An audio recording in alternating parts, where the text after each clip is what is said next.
Good morning from beautiful Nampa, Idaho. Oh, look at that. It's gorgeous. Oop. Dog. Good morning. I was just getting ready to come out for my walk this morning, and I was thinking about conversations that I had yesterday with 3 different women, 2 over Zoom and 1 through texting, and they were all coaching situations. And so as a coach, one of the standards, I guess that's an appropriate word, for lack of a better word, one of the standards that we want to uphold as coaches, and that clients, I guess they will be aware of it if we're not doing a good job of it, but basically it's the concept of holding space, and it's basically called staying out of the pool.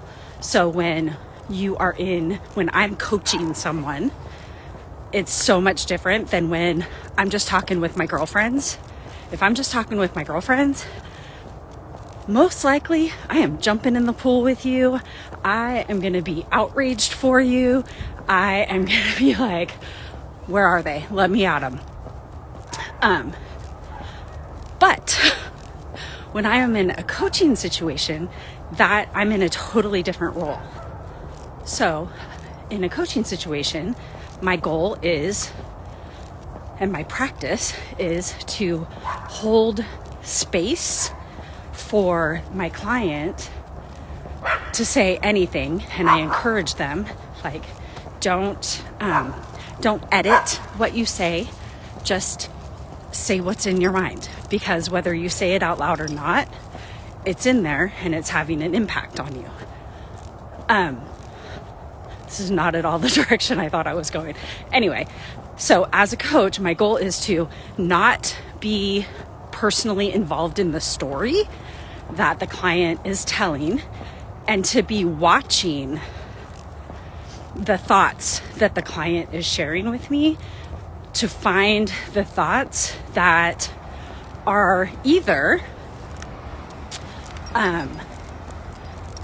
harmful, painful, keeping the client stuck, keeping the client from moving forward, and also looking for the thoughts that are like propelling them forward and pointing that out too. And yesterday, it just really struck me how many things, and I know this, I know it's a thing. We tell ourselves so many lies repeatedly, day after day. And they're not always like big, terrible lies. And some of them are. But most of the time, they're just sneaky little thoughts that you just believe are true. Now my mind blanks when I try to think of one. So one of them, we were talking about planning food, and she was like, I hate planning. I'm terrible at planning. It makes me angry to plan. Well, I happen to know this person. So I was like, she said that all out, and I typed it out because I typed my notes and I want to type exact quotes. And I read it back to her. And it was, I hate planning. It makes me angry. And I said, is that even true? No, and it was, I'm terrible at planning. And I hate it. It makes me angry. And I was like, is that even true? Knowing that it wasn't, but asking in all honesty and curiosity. And she's like, No, I'm an amazing planner. And so then we could get to like what is actually true was her fear of planning food because she hasn't been able to follow through before.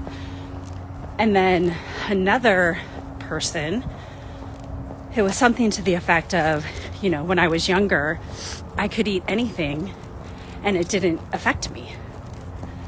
And again, I said, is that true?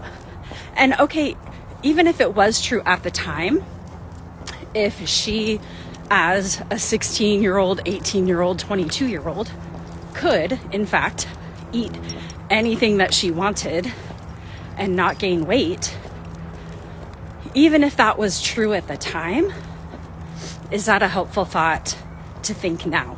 Is that a helpful thing to remind yourself of? Or does it just create resentment and bitterness and anger that you can't still do that? And also, it actually wasn't true, because eating anything you want eventually leads to where we're at now, 30, 40 years later, and we're still arguing that we can't eat whatever we want. So it's not true or helpful. So all that to say, pay attention to what you're thinking. And I'm telling you right now, if you hire a coach, if you hire me as your coach, I am going to help you to see those sneaky little thoughts that are getting in the way of you making the progress that you want to make, losing the weight that you want to lose, having the relationships that you want to have with your spouse, your kids, your parents, your siblings, whoever. Because our thoughts truly do create what we experience. And that goes for all areas of our life. So, just going to leave you with this. I'm not going to stay on here totally long. Pay attention to what you're thinking about and ask yourself, when something pops in your head, is that even true? And if it's true or could have been true at some point, is it helpful to me right now? Is it true and is it helpful? Because it could be a total lie, but be helpful. But is it really helpful if it's a lie? I don't think so. So I want to think thoughts that are true and helpful. And for me, that usually goes back to, what does the Bible say about this? What does the Bible say about me? What does the Bible say about God? And if you go back to the Bible, God's true word, the truth, it'll always be true and helpful.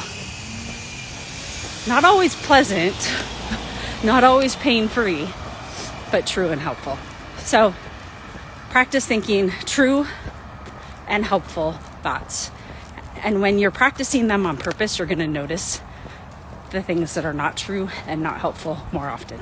And hire a coach, because they're going to help you find those things real quick and get past it. That was a truck that almost ran me over. That's okay.